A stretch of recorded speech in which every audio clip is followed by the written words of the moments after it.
Welcome to episode 78 of The Lowdown Show. I'm Neil Graham.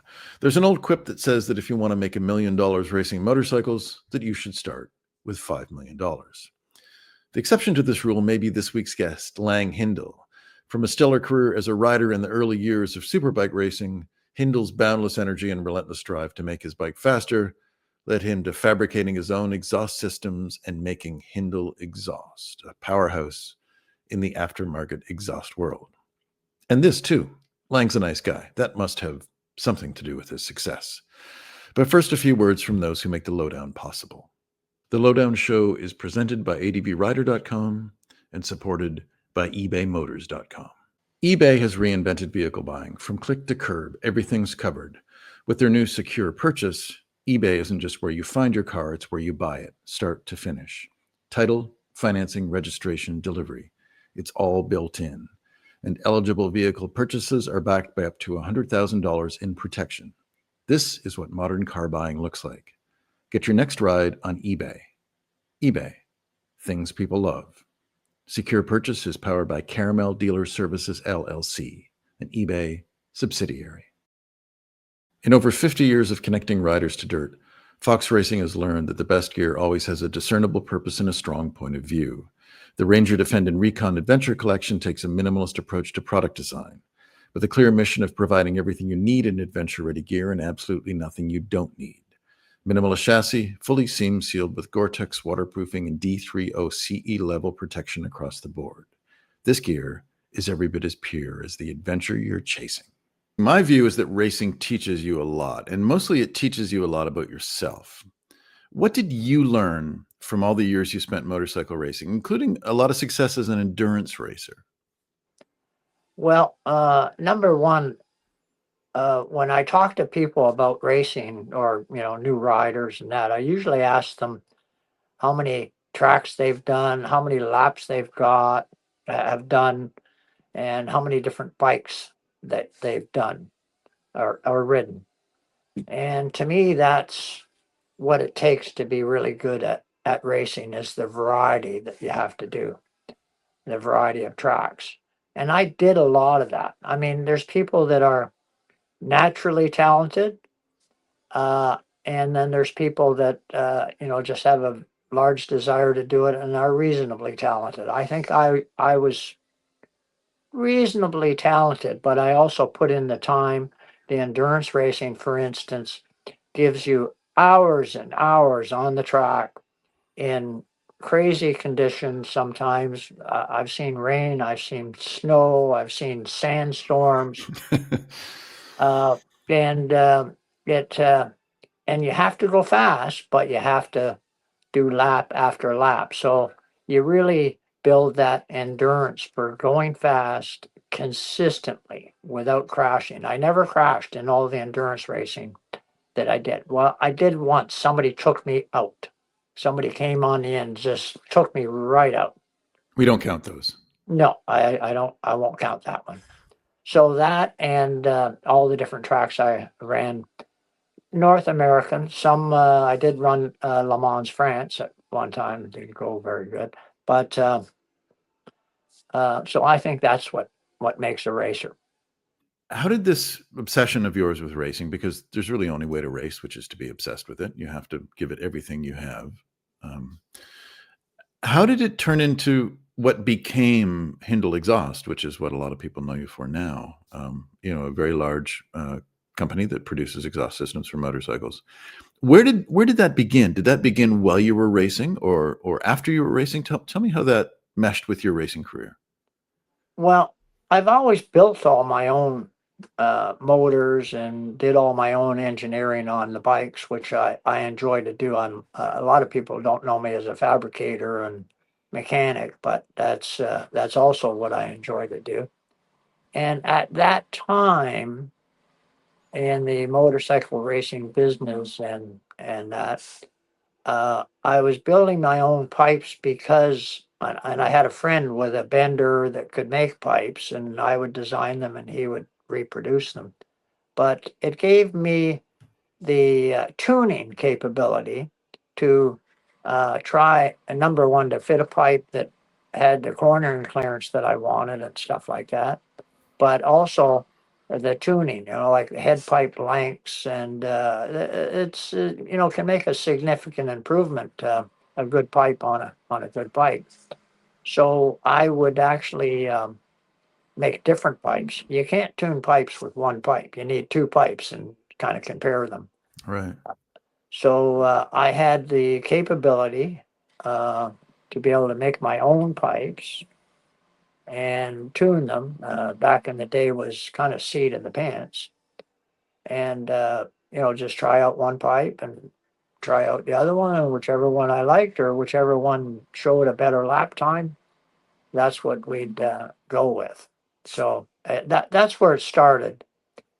But I was so consumed in the racing world. I mean, building motors and the traveling and getting to the races and all that stuff, that I really didn't pursue the pipe business.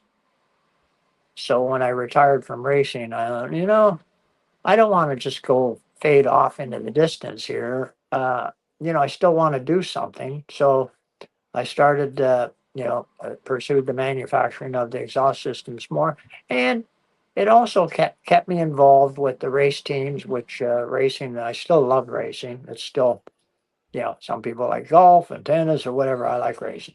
For those of us who don't know the ins and outs of exhaust systems, I'd like you to sort of take me through it, because to me, you look at an exhaust system, and one exhaust system looks the same as the next. Just some pipes that come from the exhaust valve port, exhaust port, and they go up and they're in some sort of can, and out the back they go.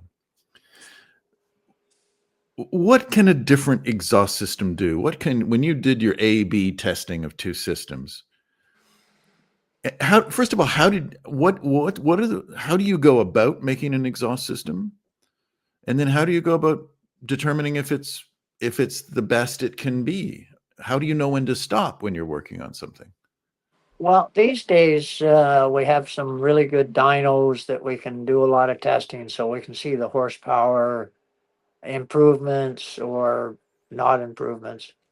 But the first thing that's really important is the length of the head pipes and the secondaries and even the tailpipe for a little bit. But it's mainly the head pipe lengths. I hope no other exhaust manufacturers are listening to this. No, they don't listen to this at all. Okay, yeah, good. So it's really a head pipe length is where we start, because that has to work with valve timing and carburetor intake length and valve timing overlap. There's a lot of factors there that you could kind of put, maybe you could compute numbers on, or you could figure out how long that valve is open in milliseconds and how long the exhaust wave travels and all that stuff. Really, the best method is trial and error. You try something longer, you try something shorter.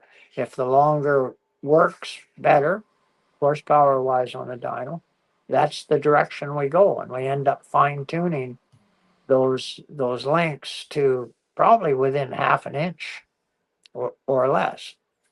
And then after we've played with lengths, got the right length going, then we can play with sizes.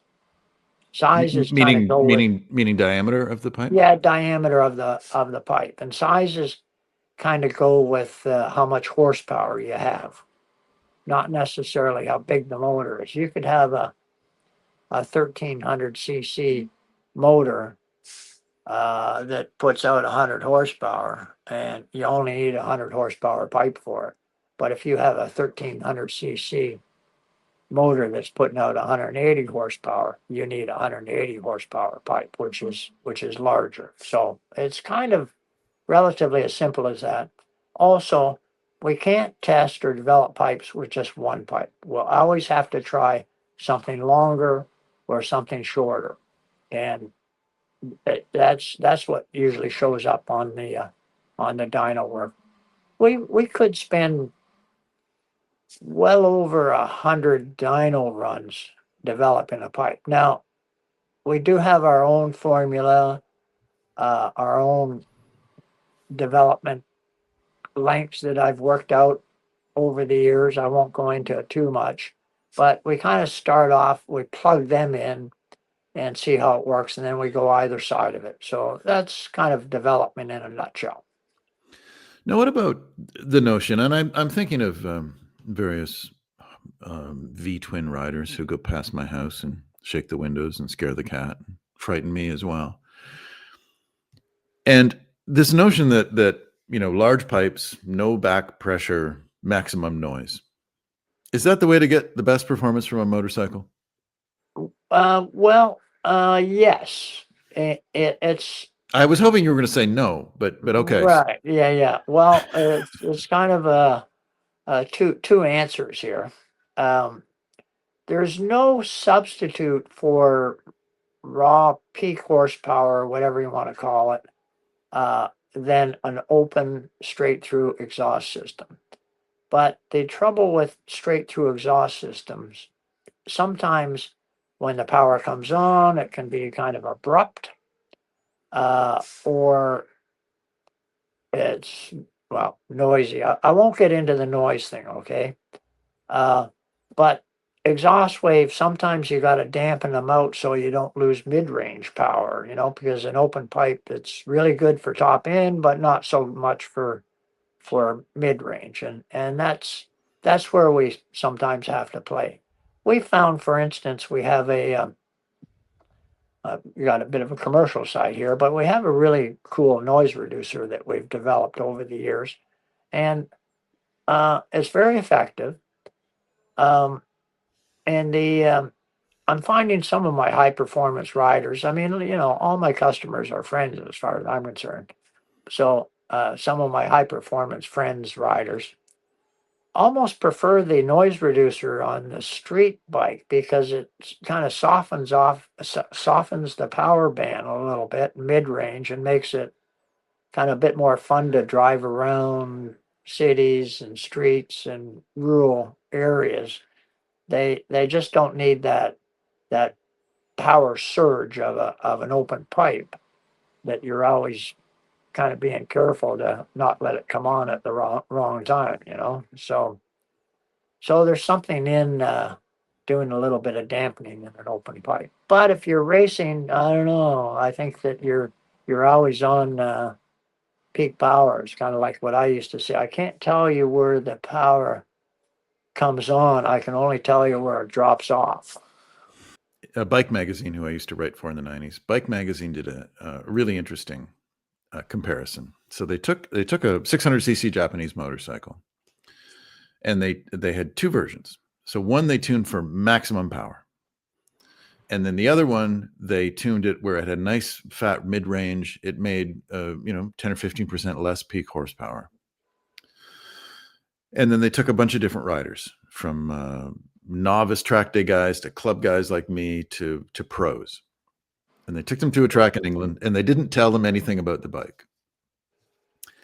And they let them have a go at both. And everyone liked the less powerful bike. Now, Right. in a comparison test in a magazine, if it was 10 or 15%, which roughly equates to 10 or 15 horsepower, less than another bike, well, the sales figures, at least back when 600 4-cylinder Japanese bikes were everywhere, and sales leaders, that bike would have tanked in the showroom. And yet it was the better bike. Does this chasing of ultimate horsepower, is it a disservice to those of us who ride? Well, I think that story just reinforces what I said because the a broad power band is easier to ride, and you can make a lot of time in the corners on a racetrack, for instance, if you have a good power band. It's not all about peak horsepower in the corners. So, um, yeah, for instance, Ben Young. Am I allowed to say names here? Absolutely, you can name names. Yeah, at Mossport set kind of a qualifying record, and I was with the Honda people on the wall, and they said, wow, he's just set a qualifying record, and the bike isn't fast up the straightaway. And I said, well, it was one 120.5 or something like that.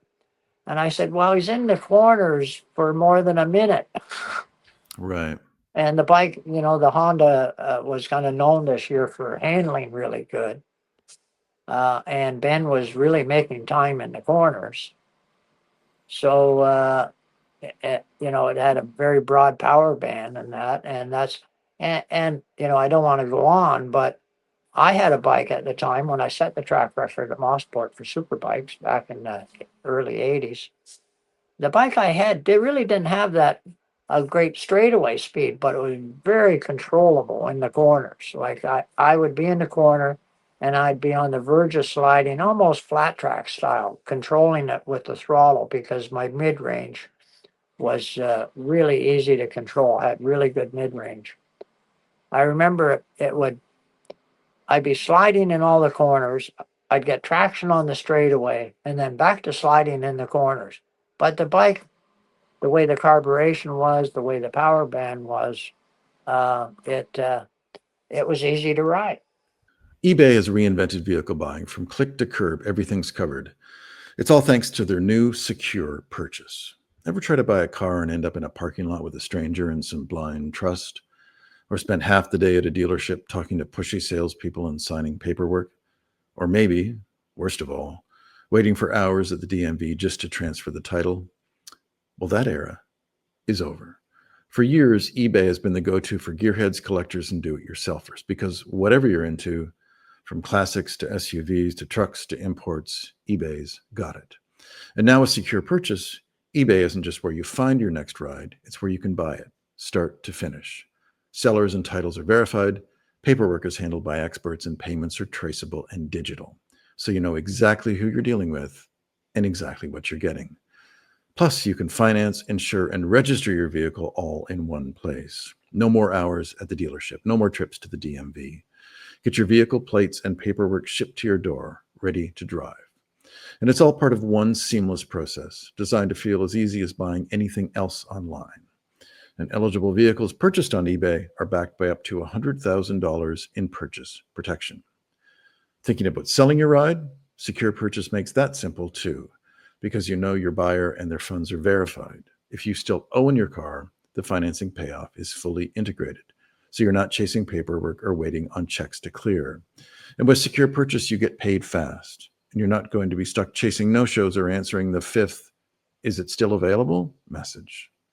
This is what modern car buying looks like. Skip the DMV, skip the sketchy meetups, buy it on eBay. eBay, things people love. Secure Purchase is powered by Caramel Dealer Services, LLC, an eBay subsidiary.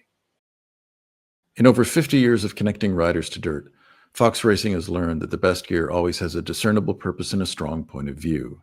The Ranger Defend and Recon Adventure Collection takes a minimalist approach to product design, with a clear mission of providing everything you need in adventure-ready gear and absolutely nothing you don't need. Minimalist chassis, fully seam sealed with Gore-Tex waterproofing and D30 CE level protection across the board. This gear is every bit as pure as the adventure you're chasing. Now, you told me you didn't want to talk about noise, but we have to talk about noise. If we're talking about exhaust systems, we have to talk about noise. And of course, it's a social issue, and motorcyclists are often viewed poorly by the general public because sometimes the noise our bikes make. My 30-year-old Ducati, which is very loud. If I go for a ride on Sunday morning, I push it out to the corner. Yeah, I can probably fix that for you. You know a guy, do you? I do, yeah. All right, we'll talk. Once this is done, we'll talk. Yeah. But so I try to be a responsible citizen. So I short shift it through town, and Yeah, when I'm out in the country, I let it rip. But the cows don't complain; they don't have a representative. Yeah. But the issue of noise and aftermarket exhaust systems is very much a thing. And I know that in Quebec, for instance, and in certain American states, in California, it's quite a serious offense to go above a certain decibel limit. Right. Do all performance exhaust systems need to be louder than stock? Well, I'm afraid from a marketing point of view, yes. But how Because but how much louder is acceptable in your mind? And is this something that you think about at Hindle when you're making pipes? well, absolutely, yeah. I mean, we do listen to our pipes when we make them, and you know, a lot of development, even if you do put a dB meter on it, and that is sound quality. Uh, if I don't like the sound of it, if it's a bit too tinny or just too boomy or something, we try to address that. And I have developed packing and shapes and devices to control that. If we make something and I don't like the sound of it, we got to work on it more. That's kind of what happens there. But yeah, unfortunately, people like their music loud and they like their pipes loud. It's kind of a young freedom thing, you know. But I do think that we should be respectful of the public and, you know, try to be quiet in rural areas, you know, where there's a lot of people. I don't like to blast past people passing and be on the throttle. I'll let off, you know, so I kind of pass reasonably quiet. I think we should be more respectful of the public and not just blast down some rural street, you know. So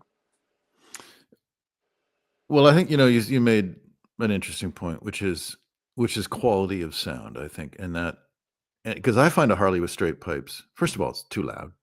yeah, Um, full stop, but too loud. But there's also the quality of sound. It sounds very hollow. Whereas I find a stock or nearly stock system on a Harley can actually sound quite nice because yeah, there's a richness and a depth of tone. right, Which I think is what you were talking about when you have to listen to your system.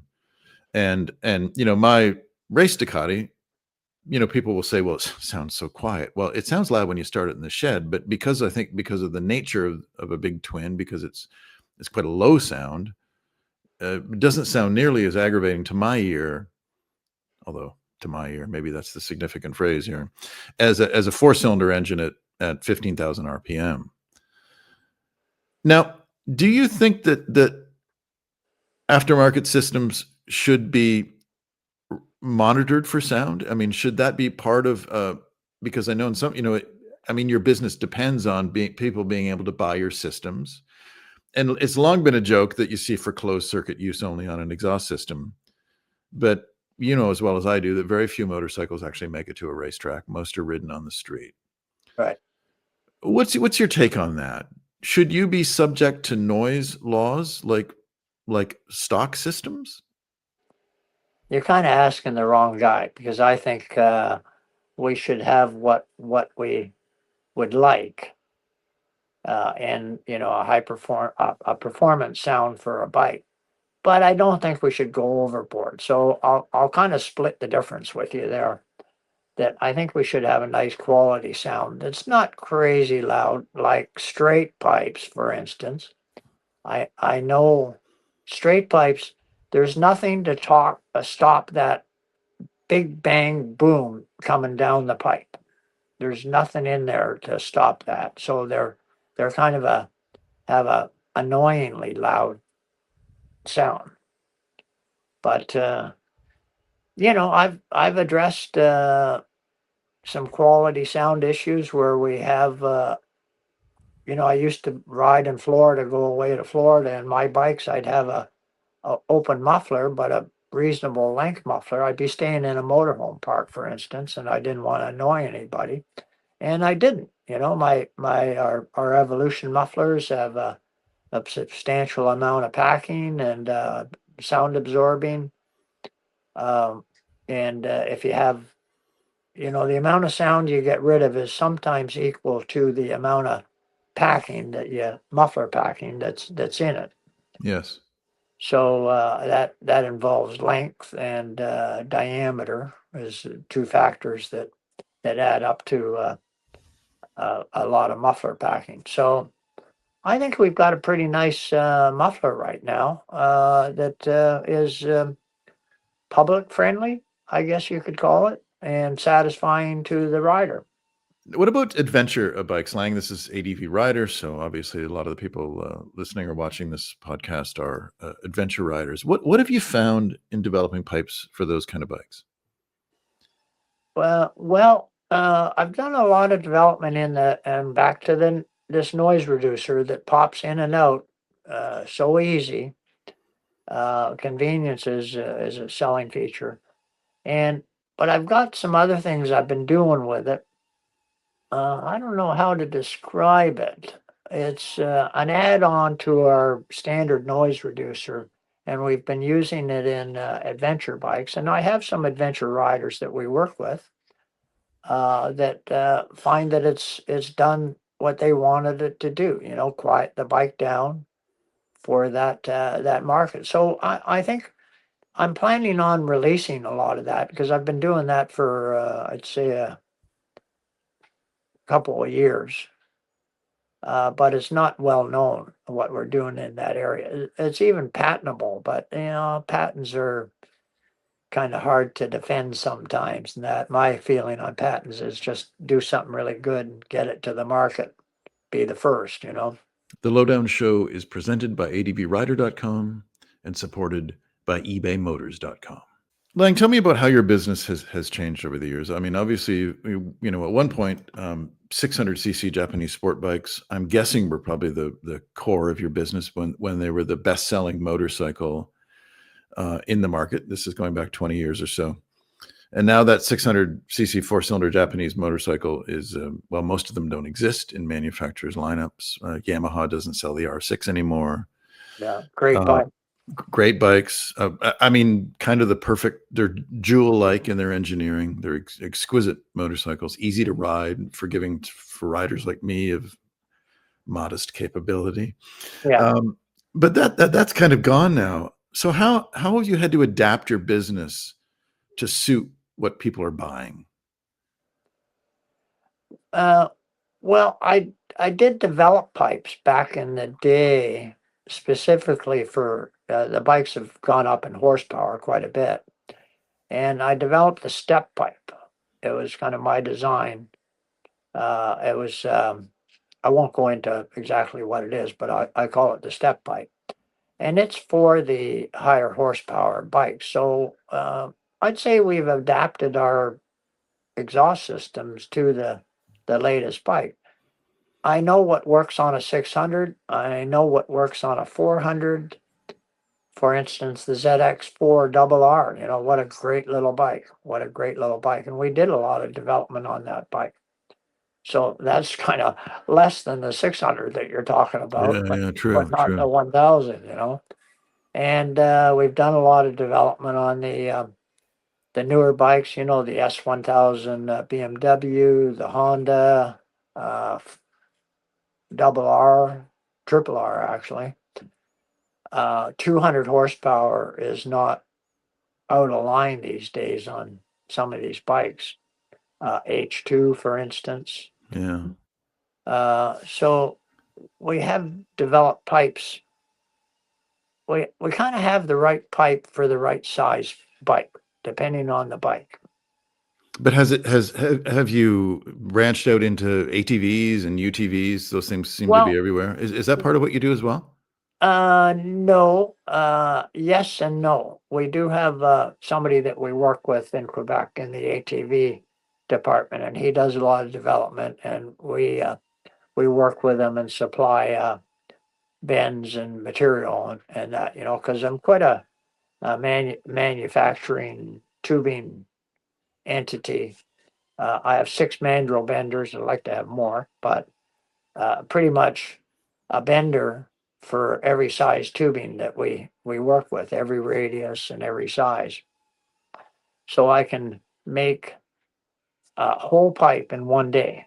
You know, I've addressed this capability issue in the manufacturing side of the business to be able to produce a whole pipe. I don't want to have to do a tooling change on a bender, none of that stuff. I want to go over and bend that part, that part, that part, and put it all together and fill that order. So right now our capability is exactly where I want it.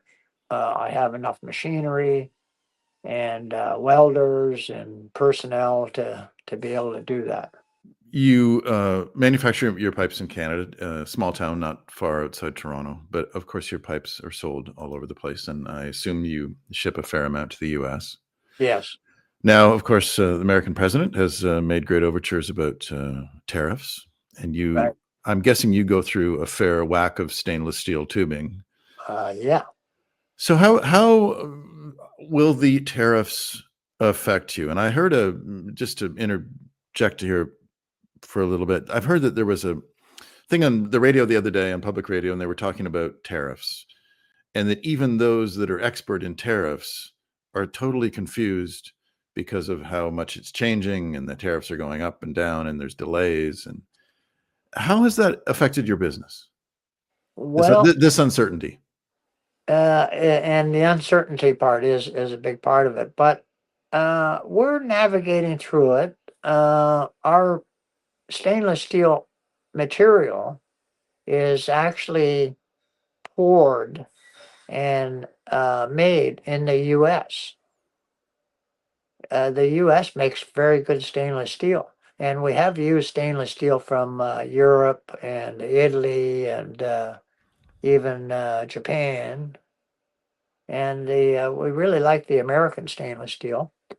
Uh, so the only how it works is we buy coils from an American supplier, a coil of stainless. It might be about 4 feet wide and maybe about 60,000 pounds. Jesus. A lot of stainless. And then it comes to Canada and gets formed into tubing here in Canada. Very, very good tubing manufacturer in Canada. It's all laser welded material, which is great to work with. Very little seam in it and that. And then we ship it back. So our latest thing has been that we have to supply our American shipments with where the material, the raw material, comes from, and that's a pour and mixed or pour and made in the States. So right now, that's kind of working. I think that sometimes it's just up to a customs agent to uh, put some kind of duty on it that he feels he should, even whether it's appropriate or not, whether we qualify for not having a tariff. That's the uncertainty right now. But otherwise, we are actually fitting into a model that we should be able to ship to the U.S. without tariffs. So based on what you're saying, no price increases specifically from tariffs so far. Um, Not yet, but again, it's uncertainty because every time we ship something across, even though we've got all the right paperwork, following all the right criterias, sometimes a border customs agent can say, well, I think they should pay a tariff, and we have to. We haven't run into that, but that's our fear.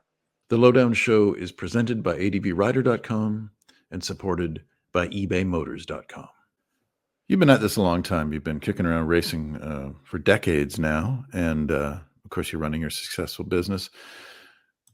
What's up for you next? What do you do when you're not bending pipes and staying up late at night trying to figure out some horsepower issue with some motorcycle you've got on a dyno? What do you do to keep yourself out of trouble? Well, I'm into boating. I've been boating for many years.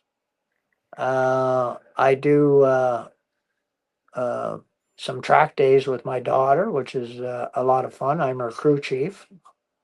I have to put the tire warmers on, make sure the tire pressures are good, and it's got fuel in the tank, and everything's tight on the machine as it should be. So that's kind of fun. I have done some track days, but I find that I do track days with a motorcycle or a car.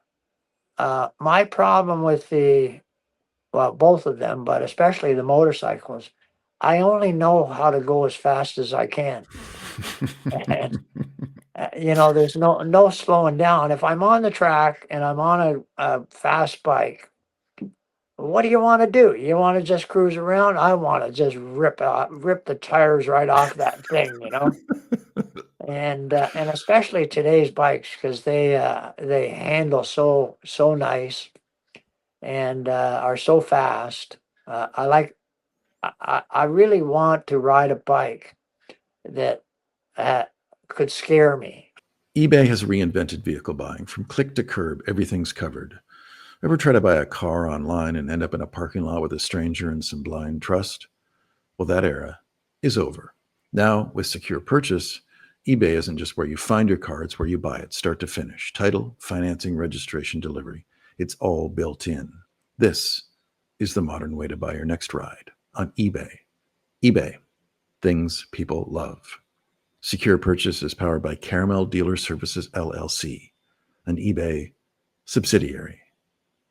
Thank you for listening to The Lowdown Show.